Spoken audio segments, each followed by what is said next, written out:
Hello, everybody, and welcome to the ABT Time podcast.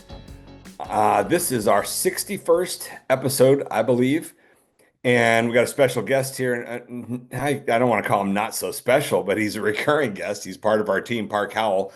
We will jump into talking with him in a few minutes, but a little bit of intro stuff, what we've been up to lately. Got a new website there for the ABT whole program and busier than ever. Last week, I went out and spent a wonderful day at the FAA Aviation Research Center in New Jersey, in Atlantic City at the airport there. They have this huge facility that we've been working with for 4 years, doing the ABT training with them, the course, and lots of other stuff, work on little side projects.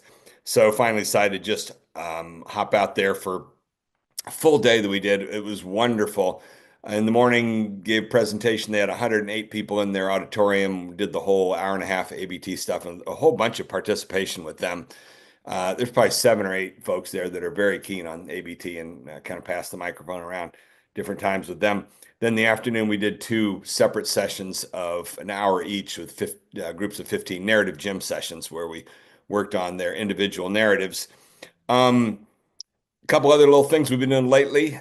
The Wednesday morning Kindred Spirits freeform ABT discussion group, which is wonderful. I think we're in about our 8th or 9th session of that. Every single Wednesday, we're doing this now. And 10 o'clock Pacific time. We have about 20 to 25 people that show up each week. Usually have 1 or 2 spotlight guests that we kind of begin with them saying a few things to kind of get the ball rolling in ABT land. The only real ground rules are everything's got to be related to the ABT.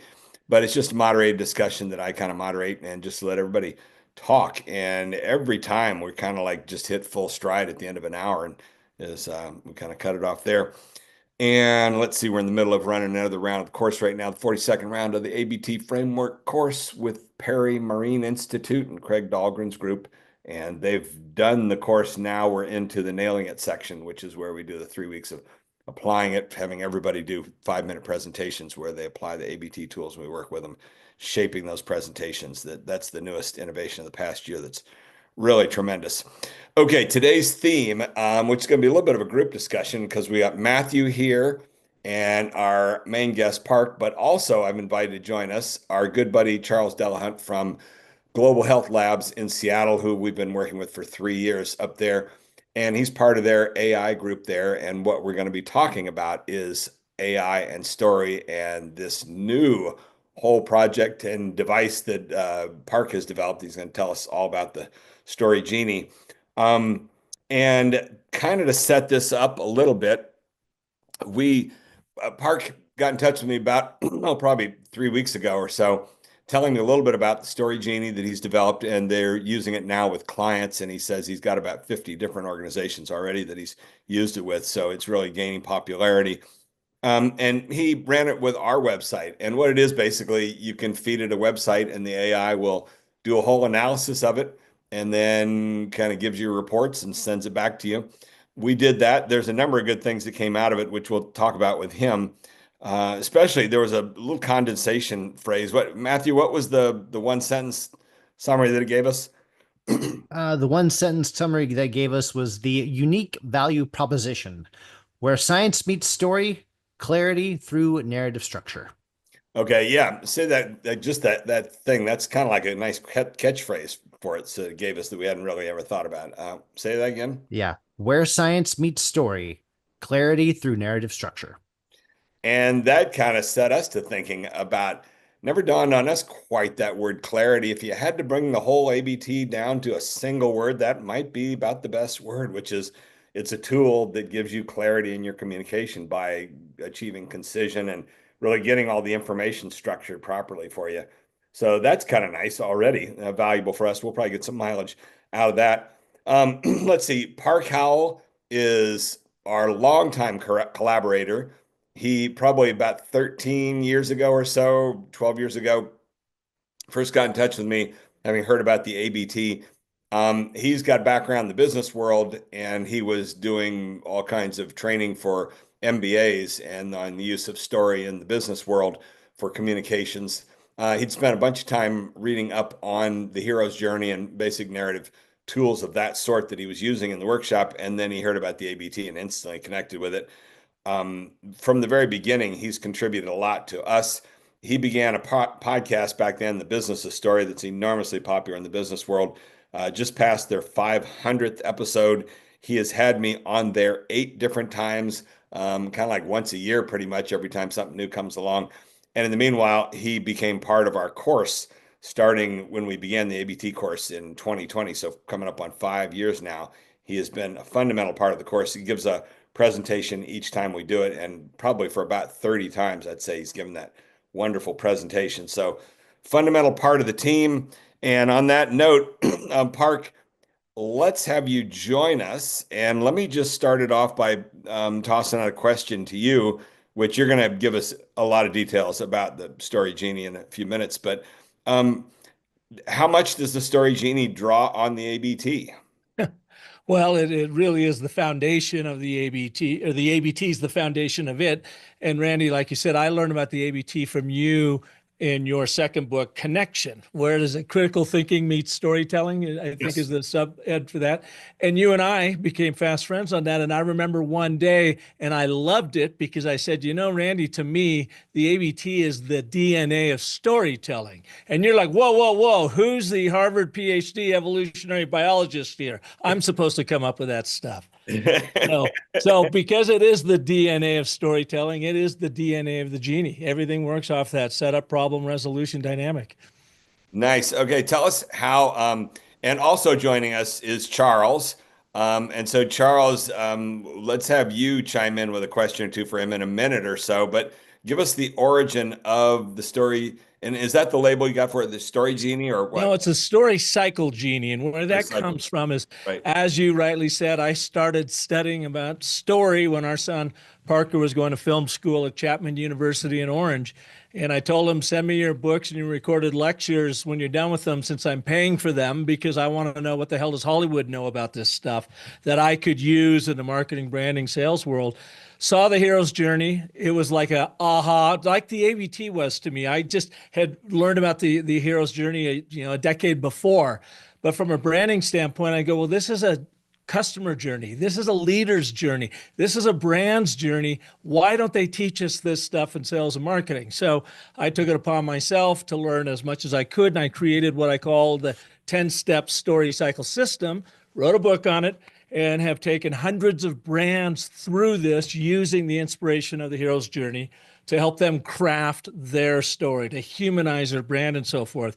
So this, I've built brands for 20 years using the story cycle system, but it's complicated. It takes time. It's a 2 to 3 month process: discovery, research, interviews, meetings, brainstorming, and you're sitting there going, God, am I ever going to get this thing done? Well, a guy who had been through it and knew how powerful it was came to me about a year and a half ago, Sean Schroeder, and says, we need to make a tool, an AI tool using your IP, because I know how strong that the program is, but we got to make it easy. And so that's what we've been doing. We're about ready to launch it. And all you do is, like I did with you, is I took your website, fed it into the Genie. I answered no questions. I just gave it, here's how Randy is showing up in the world. And then it ran your story through the story cycle system and gave you all these different sorts of elements. It's like a communications brand story audit. Here's how you're currently showing up. Like I tell people, it's like the magic mirror. Mirror, mirror on the wall. How's my brand showing up for all? And then you go in and you go, oh, I got a gap here that doesn't even mention this. That means I'm not mentioning that. Or I've got a missed opportunity here because it didn't even pull that up. It means I'm not talking about it. Or it provides you inspiration. I'm like, I've never thought about clarity being that core word. And then you go in and you iterate in the Genie real time, so you can tweak anything you want. And within an hour, you will have your full brand story, strategy, narrative detailed for you and all the different elements that go into it. So it's literally taking brand story development, turning it from months of work into minutes. And it gets you all the power that you would get from all that wasted time. Can I interject a question or a yeah, well, comment? actually, let's hold off 1 second. Can you give us Okay. one case study to start with? Then we'll start in with the the question. So tell us one client that you've worked with recently using it and how it's gone. Yeah, I'll tell you, Mike Olson, who runs the AI Hat podcast. He's also the lead storyteller for Agora Pulse, which is a London-based social media company out there. I ran his through it just before I went on his podcast. Unbeknownst to him, I ran it through it and I sent him the findings. And then for an hour on a show, we went and reviewed every single one of those findings. And he's going, that's exactly accurate. That's my number one audience and what they care about, what their challenges, what their fears are. Great UVP. I never thought about talking about it that way. Right Wait, on hang, down to the hang, brand hang. narrative. Wait, hang on. What did you say? Great UVP? What? A UVP, the unique value proposition. Yours, you and Matt talked about earlier. I'm in the outer circle when it comes to this business lingo. It's a marketing term that says, how do you boil this whole story down, even the ABT down to one little phrase that can capture it all? Yeah. So that's what the UVP is. And we're always looking for that to simplify a complex message in the brand world. So we went through all of it and he was absolutely blown away. Another gentleman by the name of Steve Smallman from 15-4, which is a digital agency out in Baltimore, said, dude, he went through it himself. He goes, you just saved me 3 weeks of work on this one project that I was able to do in 1 hour. Wow. Okay. All right. No, Charles, sorry that I cut you off there, but now I just want to get that one case study for us to kind of sink our teeth into how it works. So yeah, take it away, Charles. Okay. Good to see you, Charles. Good to see you. Always glad to see you. Thank you for giving the pep talk. So as a machine learning or AI developer, I'm always interested in where does it go wrong? Like, what is the reliability of the model? And especially with large language models, and I don't know what yours is based on, but I'm guessing it draws on large language models. Mm-hmm. They, as my mother would say, often wrong, but never in doubt. Right. And they can deliver stuff with perfect certainty, just like I can. That's just dead wrong. And so how are you finding that occurring or not occurring? Or if it occurs, how is it corrected? And what are the dynamics of that? The false positive, if you like. So what we're doing is we're using Claude as our external AI agent. But we have spent, like I said, the last year and a half doing the prompt engineering. And when it comes in, our model is just to focus on what you feed it. So you could feed it the GH Labs website and maybe a PDF or two of some marketing materials, even a sales presentation. It looks expressly at that. So there's no hallucination. And then it goes out and it looks at your industry and looks at some of your competitors, and it comes back and tells you, Charles, here's your core story, the way it's showing up. Then you can go in and tweak it, but you are the proof mechanism on it. So you can look at it and you say, well, it appears the Genie is missing maybe this one core audience. Why didn't it pick up on that? Well, it's because your website is not doing a good enough job of communicating to that audience, so it didn't see it. So it gets you to go back in and look at the gap in that. So it's distilling your website and documents down to a template to fill in these categories, basically. Exactly. It says, here's how you're showing up. Yeah. And what's the role of looking out, as you say, at the competitors in the market? I mean, that seems like a much more general, broad search that would be more prone to craziness, right? Yeah, it is. But you are the proof point. You're the person that you've got to know your industry well enough that you know who it's going and looking at and so forth. So if you see something that comes in that doesn't quite resonate with you, it's one of two things. Either it's hallucinating, but we haven't found it to hallucinate. Number two is you don't know your competition well enough. So you need to go and do a little bit more digging on that. But its core use is to look at the materials you feed it. And then it goes through our IP and says, great, here's how you're showing up in the world. It even boils it down to personality archetypes.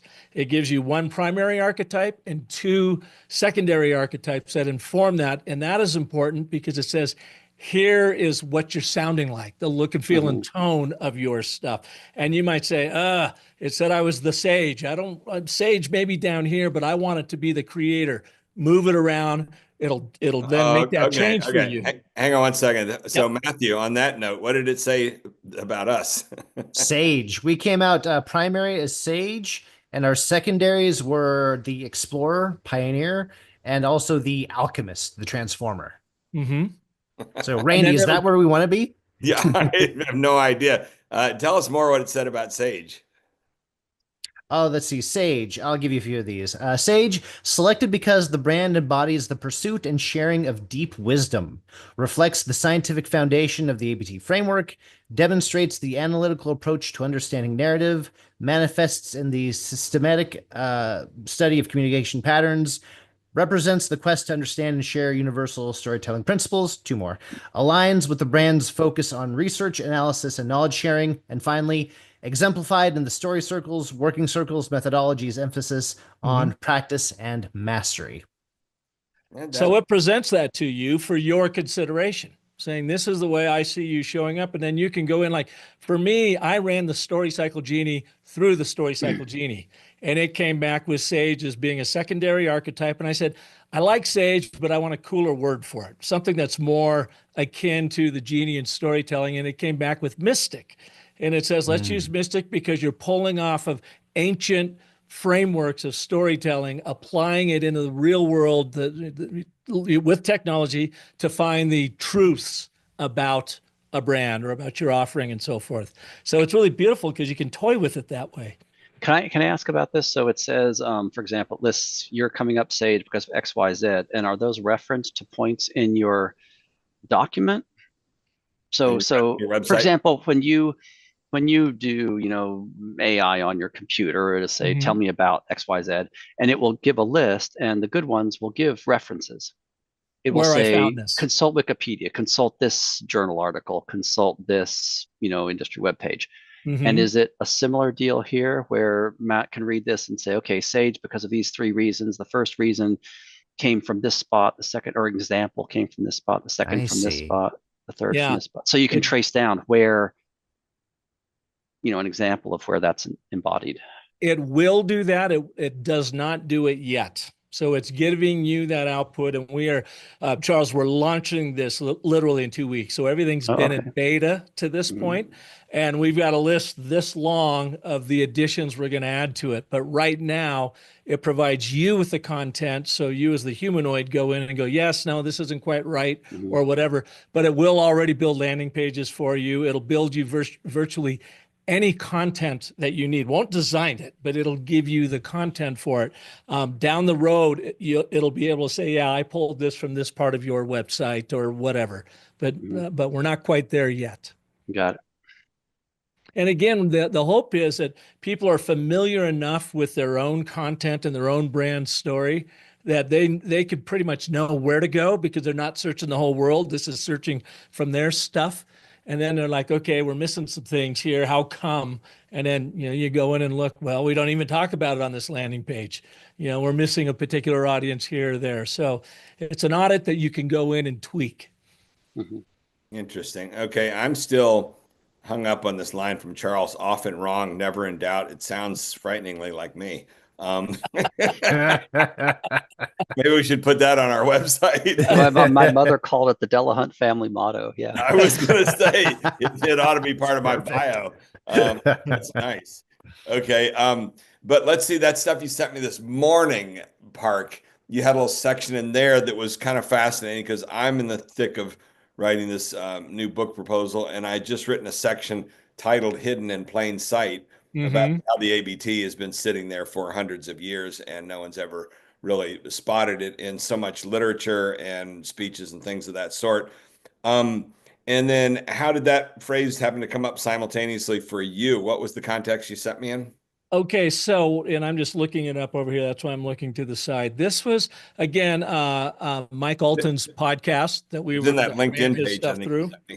And he's got an AI agent he's built that he will then run the conversation through, and it'll create an article about here's from, and it writes itself as coming from the computer, coming from the bot. Here's what it had to say. And it came up with the headline, Why Your Brand Story is Hiding in Plain Sight, an AI Perspective on Human Storytelling. And it talked about the ABT in there as well. Can I read this real quick to you about the ABT that it said? Sure. It's real short. It says processing patterns, the ABT framework. My algorithms recognize the and but therefore framework as brilliantly aligned with human cognitive processing. It functions similarly to how I process data, establish context, identify the challenge, provide resolution. Think of ABT as the HTML of storytelling. I love that thought. A fundamental code structure that allows complex information to render properly in the human brain.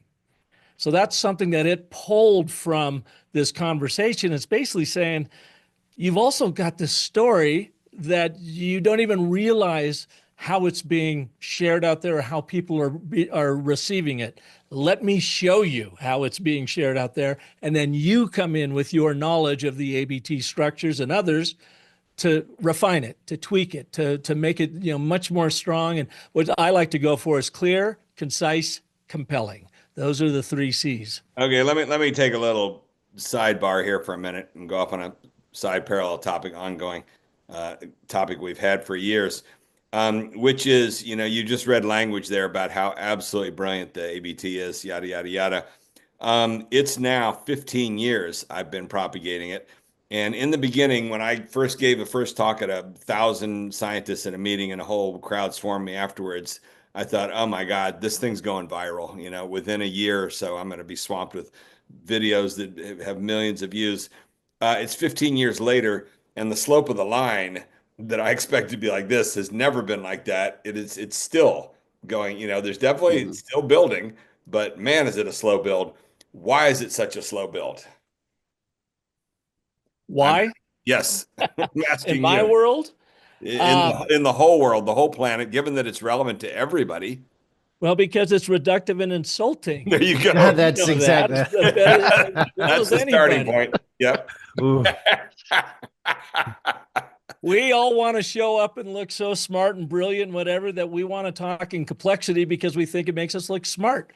When it's simplicity, changing that complex message into a simple framework that people can immediately get, that's brilliance. That's smart. But I think people look at it and they say it's 3 friggin' words. Come on. How good can it really be until they actually start working on it? And then they realize how hard it is at first to get it. And you got to practice. We've had 2 years at least of Charles working with the ABT, and he's an enthusiast. He's gotten plenty of value out of it. And yet, Charles, why is the slope of the line still so gradual as opposed to ever going? And I'm at the point now where I just tell people the ABT will never go viral, which is fine. It's an element of quality in life and critical thinking, things of that sort. Charles, why do you think it's so slow to propagate? Well, I think partly it's human nature. And I have this theory, for example, that I only really, really learn things when the train goes off the tracks.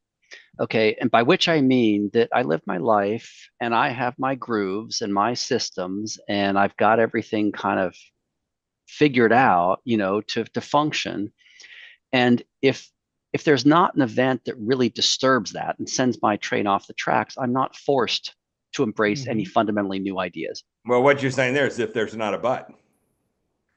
Well, what you're saying there's nobody buys a solution without a problem. Yeah, there's not a context where people really need Yeah.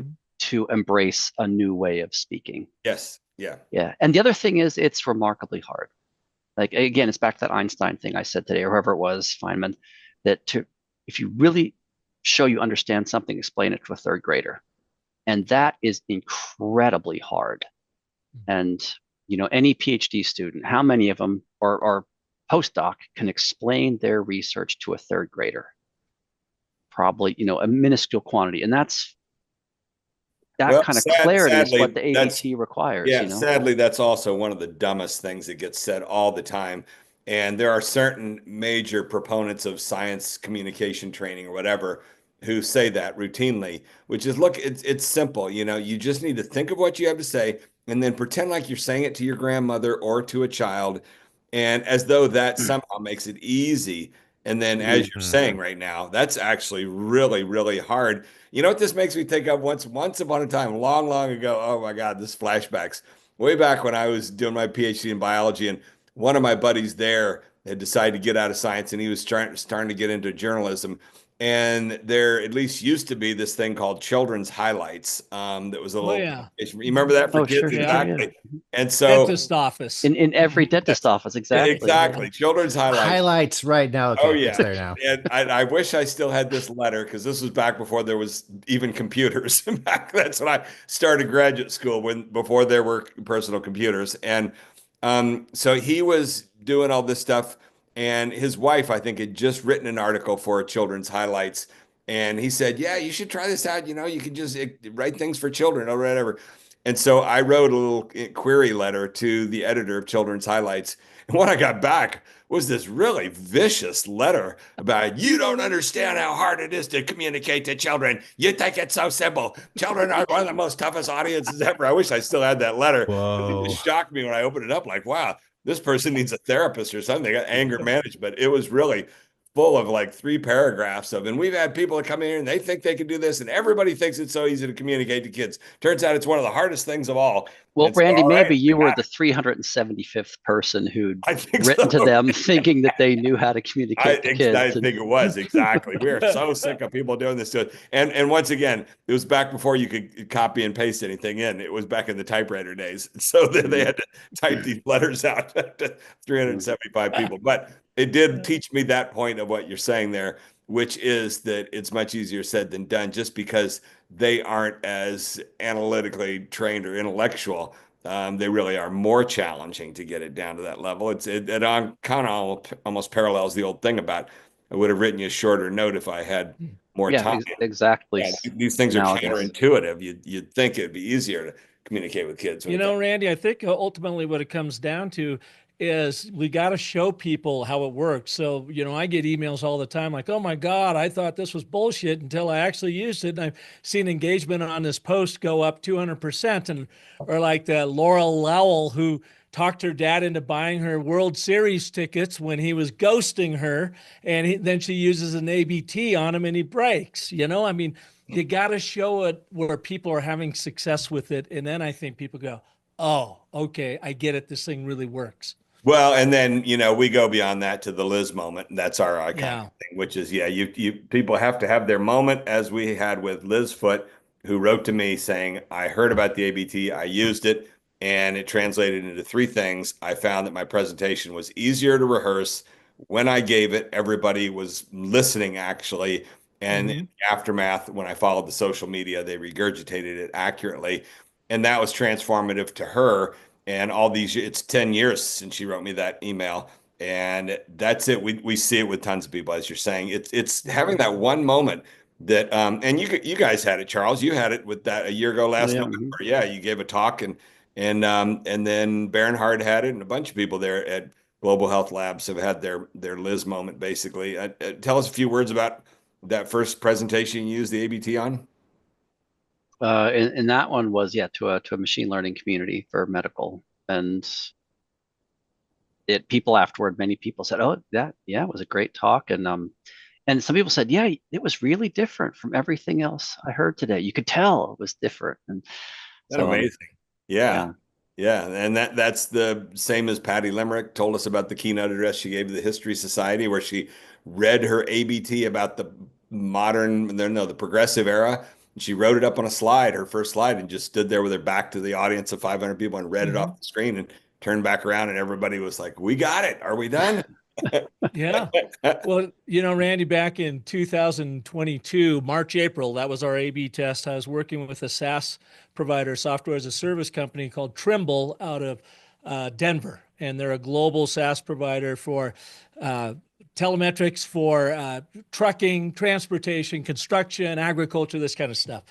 They were running LinkedIn campaigns on in 5 different countries in 5 different languages. And they been doing this for a long time, but I taught them about the ABT. And so we looked at their response rate in March, and they were getting about a 3.1% engagement rate, which is actually pretty good considering LinkedIn says anything over 1%, you're killing it, right? Well, we then did a test and we took their content, didn't rewrite it so it was like spectacular prose. I just showed them how to reformat it in an and, but, therefore. and they did it in all the different languages, English and 4 other languages. And they saw an increase in engagement by 400% over their already decent engagement. And the only thing we did differently was reformatted them as ABTs. And that blew the client away. They're like, whoa. And so you can really actually measure the success of the ABT. It's not just anecdotal stories that, an audience felt good or they finally got what I was trying to say. You can put real numbers to it. So going back to your Genie. So our primary is, ooh, you have it right there. Is that the Genie? Prop. I have a prop. There you go. It's how you let your brand genius out of the bottle with the StoryCycle Genie. Genius in the bottle. Yeah. Love it. Nice. Okay, so going back to the archetypes, so we came out as Sage, but it sounds like with Randy talking about the Liz moment and with you're talking about the 400+% engagement, that sounds like more of like one of our number 2s, the Alchemist, the Transformer. Like read you guys that, read that description. Yeah, so the ones that really got to me were selected for the ability to transform complex information into accessible stories. This is the one I really love. Reflects the magical moment when technical content becomes engaging narrative.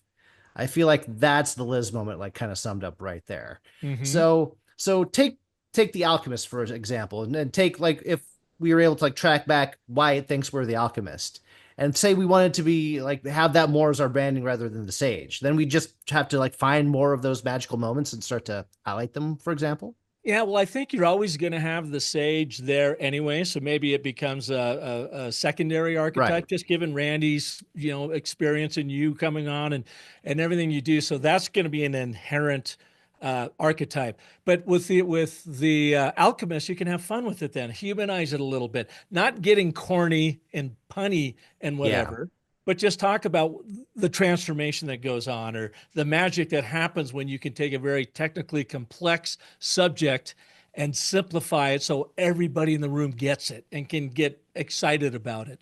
So it's a way to talk about it. And if you find yourself getting too boring, or sometimes you'll write something and like, oh, God, this is boring. And you look at your ABT metrics and they just aren't there. You have to go back and fix it. Same is true with the archetypes. It's just to help prod you along to find some more interesting ways to talk about it that are surprising, but make that communication land. You know what? I think I told you yesterday, I was looking at all the reviews on Goodreads of my books. I think if you fed all those reviews into this, it would come back with my archetype as a-hole. I don't need a Genie for that. And so then the question is, if you have your Story Genie do this whole analysis, and then you send it to us, and then let's say we have our own AI that reads our emails for us and processes that, and then answers back to your Story Genie, are we eventually going to end up with AI just all going off and talking to itself and leaving us out of the picture? Who knows, man? I mean, that could be the dystopian world we're headed for. That's where we're headed for. Exactly. It's anybody's guess. Well, I think that's where social media is heading, right? I mean, all the different bots posting and reposting. Exactly. Right? Yeah. It's bots all the way down. Yeah, exactly. Arguing bots.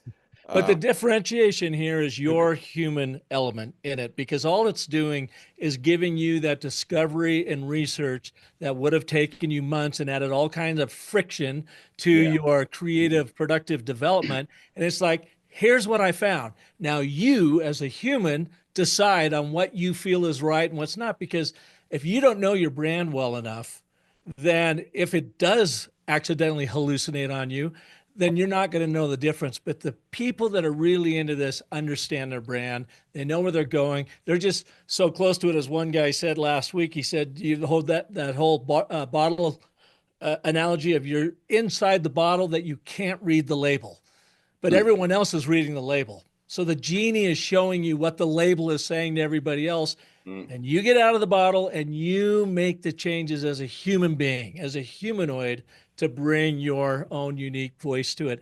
It's taken 80% of the work out of it so that you can focus 100% of your energy on the last little 20% that needs to really be refined to have it your own voice. Interesting. If I were to put that in like our course terms, the genie is almost acting like your outer circle audience, giving you that outer circle feedback that you're probably not being able to see That's a anymore. great way to, yeah, that's a It great is. analogy right there, Yeah. Matthew. Mhm. Yeah. Yeah, that's really one of the emerging patterns that we've come to realize is that um, put bluntly, stupid people are valuable. Um, that's a terrible way to say it, but it's really true that we find that a lot of these people on the way outer circle who are too intimidated to really even join a working circle, if they're brave enough to get in there and brave enough to actually admit that they're lost, that's quite often what the people in the inner circle need to hear, and they Hmm. don't hear because they all get together and pat each other on the back. And that's what you see in the academic world endlessly. All of them down their little rabbit holes, all thinking they're communicating so well, and nobody can understand anything that they're talking about. And nobody wants to, it becomes a big emperor's got no clothes type of thing where everybody's sitting there silently. God, endless. Yeah. Yeah, and it's actually not. I mean, who's the stupid person? The person who's locked, because I'm locked inside my world and can't see outside, or the person who's outside who can see clearly. It's Yeah. But Charles, what do you see these days with you go to a lot of meetings and a lot of people talking about AI. What's your real world sense of how it's going and what's coming soon? Because my good buddy Michael Backus, we recorded an episode with him on Friday that we'll be posting in the next few days. And he's involved with another guy in a major AI project. And he was talking about what I saw in print a few days ago, but there's something coming real soon in the next wave that people are getting nervous about. You picking up some of that? no, I don't track that stuff. It's just my finding with machine learning and AI always is it's much more constrained and flawed and difficult to do right than it appears from the newspaper articles and the blips that you see. Yeah, I mean that was the deal over 2 years ago now when ChatGPT was released to tons of shock and fanfare, and it was pretty shocking when you first started fiddling with it, and then the extrapolations like within a year or so, this is coming on really quick, and here we are 2 years later. Mm. I had a couple of unfortunate friends who sent emails and said, "Looks like you're done with your ABT thing because it's going to take it over," and actually to that very point. Let's dive into this topic because this we talked about a bit earlier. What I formed as an opinion early on, back then 2 years ago with ChatGPT, I still stick with in all the talks I give, which is that ChatGPT and that sort of stuff is all incredibly impressive. It's like a fancy fast race car, which is wonderful, but knowing narrative is still the steering wheel. And if you don't understand the fundamentals of narrative, you don't have any narrative intuition, you're going to end up with this race car with no steering wheel that spins in a few fun, exciting circles and then crashes into a building that's of no value at all. You still really need to know the basics of narrative, the basic setup, problem, solution dynamic to know what you're looking for to be able to use AI Chat GPT to support your efforts. Park, why don't you take off on that to begin with, and then we'll hear Charles's take on what we have to say. Yeah, and it loops me back actually, Charles, to a comment that you made early on about how do you know if the thing is accurate or hallucinating or not. And I think it comes back to when you do the Genie, I see how enthralled people get. They're like, wow, that's amazing. It's just, that's incredible. That nailed it. But if they don't know their story already pretty intimately, then they're going to get in trouble. And most people do have a pretty good sense of their story. They're just not necessarily telling it so well. So to your point, Randy, that to know the ABT framework and really have that built into your narrative consciousness, to the five primal elements of a short story, which is just simply an ABT expanded into a moment in time when something happened. When you now have that understanding, knowing how to drive the Genie or any AI, then your work is going to be way better. I mean, people I teach on the ABT, they'll go out to Chat GPT and, all right, write me an ABT for this. And then they'll send it to me and it'll be kind of cocked up. It's like, okay, well, they started with the problem. Yeah, the but's in there, but it's in the wrong order. And unless you know that, then it's going to lead you astray. Well, okay. This is interesting, and especially Matthew. We've been on a 5 year journey with the ABT that, I mean, I've been on a 15-year journey with it. The first 5 years was fun and exploratory. The next 5 years was starting to get us some depth. And then it wasn't until 5 years ago, the pandemic, and we opened up this course that we've done 42 rounds. And the course has been so intensive. That's taken us into the deeper depths. We started the course 5 years ago telling everybody, here's the basic rule. It's all about your B and your T. Everybody wants to know what's your problem and what are you going to do about it? And that and stuff at the beginning is just a bunch of baggage that, you got to superfluous. Throw that away. Get through that as quick as you can. Yeah. Yeah, right. Minimize the ands and that sort of stuff. And then month after month, year after year, we've gotten deeper and deeper in and realized, wait a second, the whole challenge is up front with the and stuff. The but is, it's you lock it in, it tells you already what you're there for needs to be. The hard part, all the art, all the human stuff, everything is before you get to the problem. And then we see with kids, when we do this with the high school kids, they don't have the ability to create context yet. They don't know their field. They don't know why this professor has given them this problem to work on. And when they try and communicate about it, they begin with the problem. And so it's becoming a fundamental rule that when people are new to narrative structure, their default approach to it is to begin with the problem because they know that gets everybody's attention. Oh my God, I've stated a problem. Everybody's listening. And it takes time and maturation to begin to understand this deeper element of that. And I wonder if maybe ChatGPT isn't going through that same slow maturation thing and slowly is beginning to learn maybe that it's how you set everything up. It's all the framing, and that takes a lot of perspective and knowledge. I don't know. Park, that making sense? Yeah, and let me read this other paragraph in here to finish that thought off because I'd like all of your guys' take on it. Here again is what AI says about the ABT, and it reads, the efficiency of this framework reminds me of how quantum computing uses superposition, multiple states existing simultaneously until observation. The and statement contains multitudes of possibility. The but collapses those possibilities into a specific problem state, and the therefore presents the resolved reality. That I love that thing about what the but does, because you're right. You start off with the blue material, the and stuff, and it's got a bunch of stuff, and then it does all come down into focus, and the word but is the focusing word. It's the focus, yeah. Yes, and then if it's done right, it focuses it into a singular narrative, the one thing, and when it's done wrong, it's more than one thing, but it's that one thing. That's pretty interesting. Charles, what does that sound like to you, that whole statement? Uh, that's an analogy that is off the tracks. I mean, I don't see that as a compelling analogy, basically. Yeah. How come? I don't know your world that well, so I'd love to hear why. Yeah. Well, I don't know quantum physics that well, but it's you can draw analogies between two things, and then there is a superficial connection between them. And it's certainly true that you collapse, two positions into one by observing the proton or whatever it is you do quantum. But then there are analogies so they're essentially superficial, but they're analogies that have a more fundamental insight to make about deeper patterns between two things. And the quantum one strikes me as not being as hitting that more complete analogy. Yeah, but I could be wrong. I just thought it was interesting the way they wrote that. It's the first time I'd read it that way before, and I thought, oh, that's cool. And any any analogy is interesting because it basically brings up relationships between two disparate things, and then you work with that and say, well, what do I now learn about this thing given this particular? It's like shining a light from a different angle, right? And it's like metaphor. They say we speak in metaphor every 24 words. Oh, okay, sure, wonderful. Yeah, but it works because it's shining light on it, from different angles on something, and that gives you more insight into the thing itself. So, which is a metaphor in that sense, I'm in favor of it. Yeah, exactly. Right.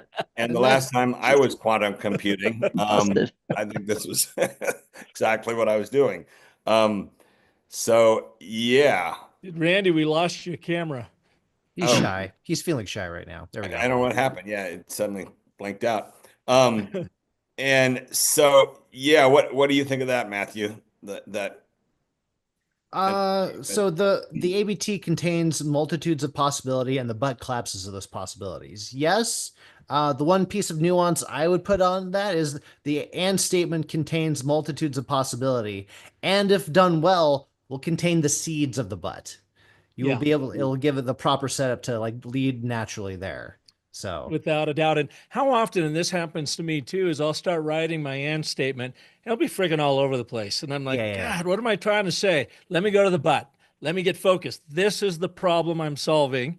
Now I can go back and write an and statement that sets up that problem. And I also have focus, clarity. Yeah, and the nice thing that's happened for us in the last 5 years in particular is through this massive amount of iteration we've done, we've really firmly established those procedures. Last week, that day we spent there with the FAA folks, those two narrative gyms we did in the afternoon were exactly that. And let's get back to first principles, which is what is your problem in 5 words or less.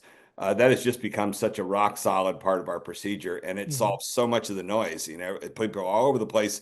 As soon as you bring it back to what's your problem in 5 words or less, everybody starts to get focused, and you get there through it. And that leads to clarity. Hey, wow, what a great word. We should think about that for some of our stuff. Well, Randy, going back to the Genie, Yes. I'm promoting that as much as I can here. The ABT right up top is it first gives you a brand definition, and then it says who are your top 3 audiences. And in the business world, you really always want to focus on your number 1 persona because they make up 80% of your business. So focus on them first, and then you can pull in the others. The Genie will spell out your number 1 audience. What's a challenge, or what are the challenges they're facing relative to your offering? What are their fears? What are their frustrations? So you can pull emotion into that. And what is their aspiration? What do they ultimately want to do? So that's already kind of like the and is your audience. And then here's the but, here's their challenges, fears, and frustrations. And then the therefore is your aspirations. And then it goes on and it crafts an ABT for each one of those audiences. And then later throughout, as it's writing your positioning statement, that's written in an ABT, and your overall final brand narrative is written in several embedded ABTs, actually. And then what I like to do is I'll go in and say, okay, my number 1 audience, branding folks. I want you to focus on this one challenge. It's too friggin' expensive. I want you to also insert this one fear of I'm going to look silly if this if this investment doesn't pull off. And I want one aspiration. And then it will write me LinkedIn ads or whatever. Say, for this example, I say, write me a compelling LinkedIn headline and ABT for that audience with those principles involved in it. And literally in seconds, it goes, there you go. Is it perfect? No, but it's pretty damn good. It's 80 to 90% of the way there. You go in and you tweak a couple things, boom, send it off. And Charles, what's your thing? I want 2 wishes and a star. Oh, right. Yeah. But that's in reference to if you're offering criticism, you say, I well, there's know. this wonderful thing, that wonderful thing. You always And got then one thing that could be better. But no, that seems like I think that's very true of machine learning and robotics and artificial intelligence and all that is it can get you most of the way there, right? And but it can raise a lot of work up to the level of completely adequate.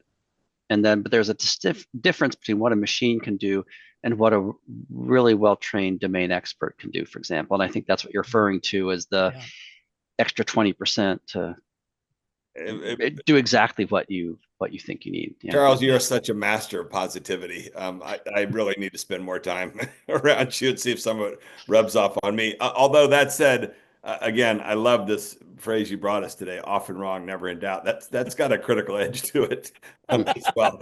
It's got awesome. a bite. It has a little bit of a bite. I'm gonna savor that for a long time to come. Okay, pulling this all together. What's the big launch coming, Park? You say in a couple weeks? Yeah, I'll be out in a couple weeks, late March, early April. If people want to learn more about it, they can go to businessofstory.com. That's my website, /StoryCycle-Genie. All one word, StoryCycle, little dash in there, and Genie. They could even sign up for the launch. There's a bonus in it. They get a free ABT training out of it with my micro training course to get them schooled up on how it's used in the Genie. And then they'll be able to, they'll have a price discount once we go live with it. And then, the world is their oyster after that. That is excellent. And we're inviting everybody to join us on Wednesday mornings for our ABT Kindred Spirits discussion, for which Charles is going to be our little spotlight guest for this week will kick off the conversation. And then maybe in a couple of weeks, we'll have you come back and have you come talk. You'll be our spotlight guest and talk about this story, Genie. Let's do it right after you've kicked it off, and That'd be great. Yeah. Yeah. That'd be really fun. So excellent. All right. Well, best of luck with the kickoff for all of that. This is awesome, and thank you for running it with our website. We've got some work to do, clearly, from what it gave us for recommendations. And on that note, Charles, thank you so much for joining us. Looking forward to Wednesday. Final note, just remember, an alchemist is a mythical creature. And so ask yourself if you want to be identified with an entirely fictional object. Well, it's better than being the a-hole archetype.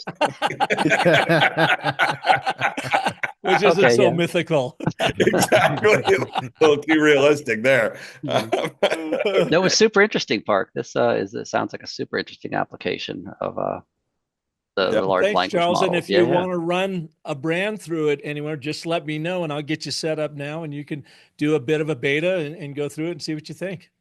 I will want to test drive it, not in the next 3 weeks, but certainly after that. I'm curious. Yeah, when we launch it, I'll get you a link to get in there and you can test drive it and let us know what you think. Super. Yeah. Thank you. Wonderful. Excellent. All right. Thanks, everybody, and see you all again here on the ABT Time podcast. Thank you. All right, everybody. Great.